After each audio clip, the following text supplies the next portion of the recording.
SYBAला मराठी हा स्पेशल विषय घेणाऱ्या सर्व विद्यार्थ्यांचे मी मनापासून स्वागत करतो. SYBAला S1 म्हणजे स्पेशल 1, विशेषतर 1 म्हणजे त्याचा विषय आहेत आधुनिक मराठी साहित्य. प्रकाशवाटा. प्रकाशवाटा हा डॉक्टर प्रकाश आमटे यांचं आत्मचरित्र आहे. या आत्मचरित्रात्मक पुस्तकाचं अध्ययन करण्यापूर्वी,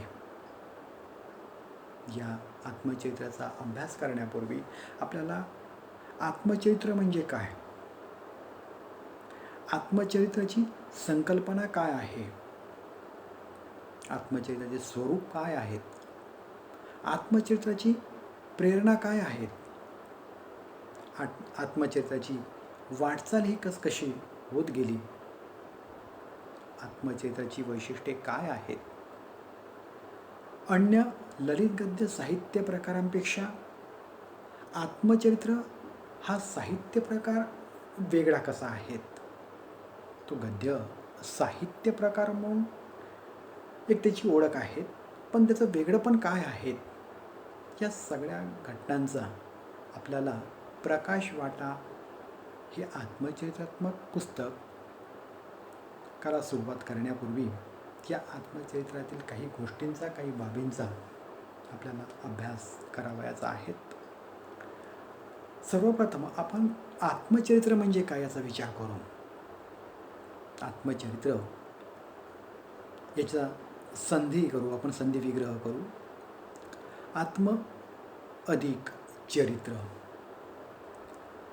आता आत्मा हा शब्द कुठून आलेला आहे, मराठी भाषेतून आलेला आहे की संस्कृतमधून. तर हा आत्मा हा शब्द तत्सम आहे, तो संस्कृतमधून मराठी या भाषेत चालत आलेला आहे.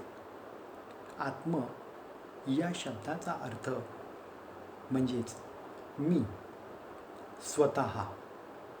जसे आपण आत्मशोध म्हणतो, आत्मशोध म्हणजेच स्वतःचा शोध, आत्मशोध म्हणजेच माझा शोध असंही आपण त्याला म्हणतो.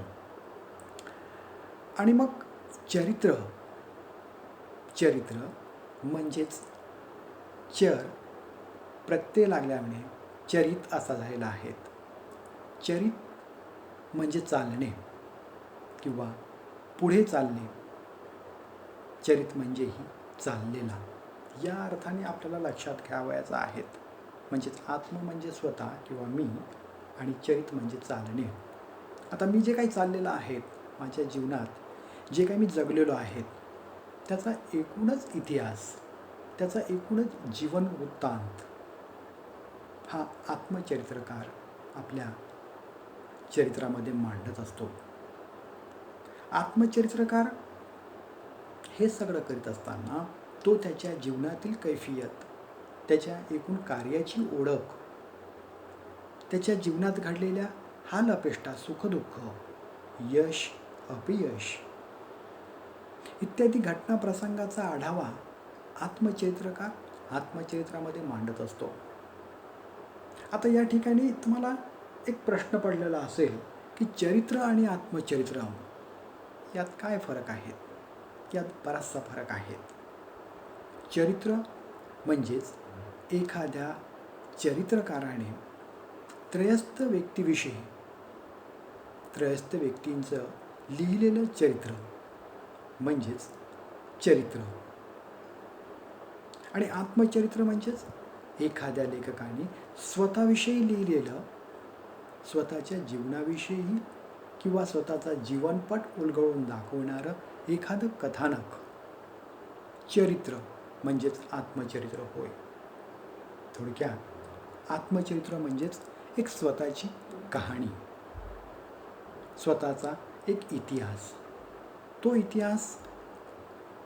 इतिहास त्याच्या जन्मापासून ते त्याच्या हयातीपर्यंत, ज्या वेळेस तो लिहायला घेतो आहे, आत्मचरित्र लिहायला घेतो आहे, त्या वेळेपर्यंत त्याने सगळ्या घटनांचा, सगळ्या प्रसंगांचा विचार करून जे त्याचं लेखन झालेलं आहे ते संपूर्ण तो जीवनपट, तो एकूणच चित्रपट हा त्या लेखकाचा असतो, आत्मचरित्रकाराचा असतो.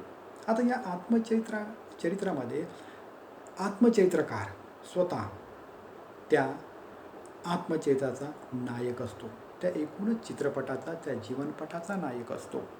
आणि म्हणूनच त्याची एकूण कहाणी ही वास्तविक असते, वस्तुनिष्ठ स्वरूपात असते, सत्य असते. ती कहाणी तो रेखाटत असतो, त्याचा आविष्कार करीत असतो साहित्याच्या माध्यमातून, लेखनाच्या माध्यमातून. हे सगळं करीत असताना वाङ्मयदृष्ट्या जर विचार केला तर वाङ्मयात, साहित्यामध्ये कलात्मकतेला अधिक महत्त्व आहे. जे काही सत्यनिष्ठ आहेत, जे वस्तुनिष्ठ आहेत, त्या सगळ्या सत्याला, वस्तुनिष्ठतेला कलात्मकतेने मांडण्याची एक प्रथा आहे. त्या स्वरूपात जर मांडलं तर तिचं महत्त्व अधिक होते. आणि आत्मचरित्रसुद्धा वाङ्मयदृष्ट्या जर विचार केला तर ती कलात्मकरित्याने मांडलं गेलं पाहिजेत, असं ते असावं, असं आत्मचरित्रकार तज्ज्ञांचं असं म्हणणं आहे. दुसरी गोष्ट असं की आत्मचरित्र हे एक ललित गद्याचा एक भाग आहेत.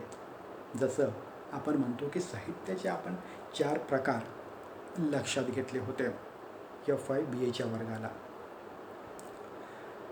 साहित्याचे 4 प्रकार कोणते आहेत? कथा, कादंबरी, कविता आणि नाटक, की ज्याला आपण 4K असे म्हणतो आहेत. त्यासोबतच आत्मचरित्र किंवा चरित्र हा सुद्धा एक मराठी साहित्य प्रकारातील एक प्रकार आहे. पण मात्र हा प्रकार गद्य स्वरूपातलाच आहे. याच्यामध्ये या गद्य स्वरूपात असल्यामुळे एक थोडीशी तफावत त्यामध्ये दिसून येते, अशी की ती मध्ययुगीन काळामध्ये संतश्रेष्ठ तुकारामाने सुद्धा भावरचना, भावगीत रचना, अभंग रचना त्यांनी केलेल्या होत्या. इतकंच त्यांचं संत तुकारामांसोबतच संत जनाबाईंनी, संत नामदेवांनी सुद्धा अभंग रचना केल्या होत्या. ह्या सगळ्या अभंगामध्ये त्यांना जीवनाचा परिचय त्यांनी दिलेला होता, तत्कालीन परिस्थितीची जाणीव करून दिलेली होती. एकूणच त्यांचं जीवनपट त्यांनी त्या अभंगामधून मांडलेलं होतं. हे सगळं करीत असताना मग ही अभंग आत्मचरित्र नाहीत काय, असा एक आपल्याला प्रश्न पडतो. तर एका अर्थाने लक्षात घेतलं तर या ठिकाणी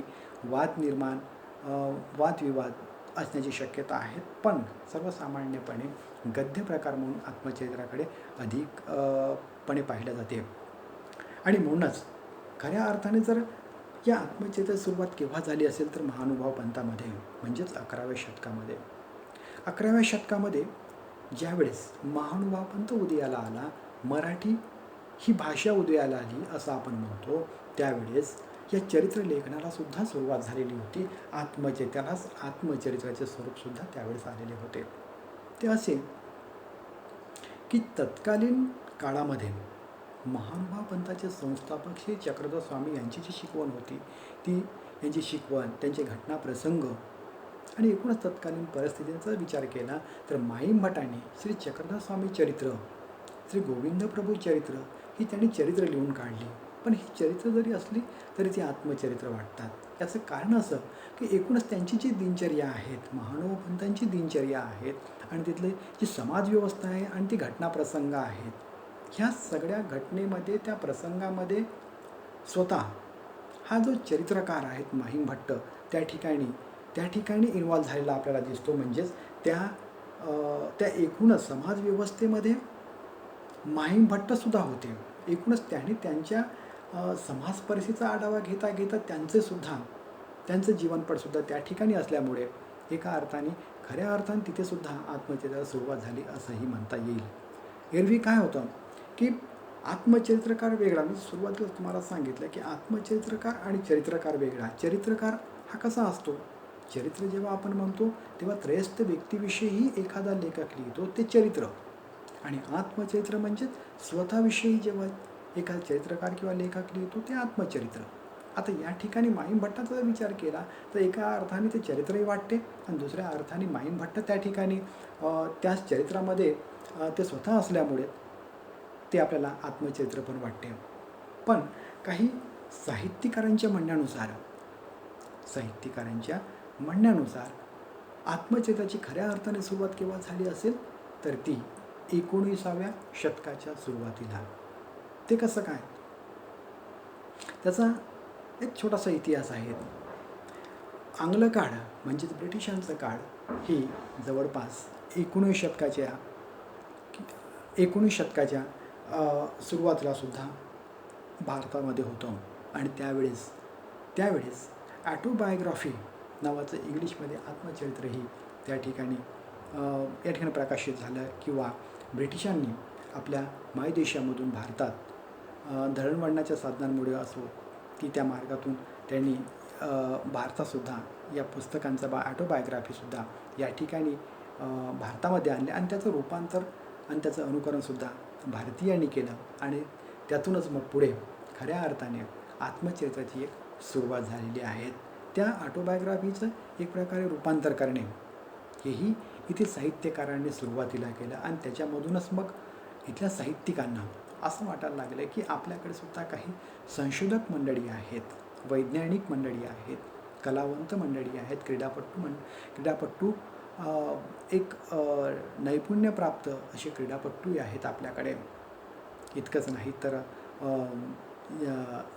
साहित्यिकसुद्धा बऱ्यापैकी जे की नावाजलेले साहित्यिक आहेत त्यांच्याविषयी काहीतरी लिहिलं पाहिजेत, समाजसेवकांविषयी काहीतरी आपण लिहिलं पाहिजेत, अशी एक तळमळ साहित्यिकांच्या मनात निर्माण झाली.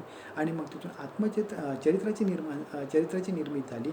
आणि त्यातूनच मग स्वतःला असं वाटायला लागलं की नाही, आता आपण आपलंसुद्धा आत्मचरित्र लिहिलं गेलं पाहिजेत, लिहावं अशी कुठेतरी उत्सुकता निर्माण झाली. आणि त्या उत्सुकतेपोटीच पुढे आत्मचरित्राची ही निर्मिती आपल्याला झालेली दिसून येते आहेत. तर स्मृतिचित्र जर विचार केला तर लक्ष्मीबाई टिळकांचं हे एक स्मृतिचित्र आत्मचरित्र आहेत. ते एक आत्मचरित्र एक मराठी साहित्यामध्ये एक अलौकिक असं यश मिळून गेलं असं एक ते आत्मचरित्र आहेत. एक सर्वसामान्यपणे आत्मचरित्राचा विचार जर आपण केला तर आत्मचरित्र ही संकल्पना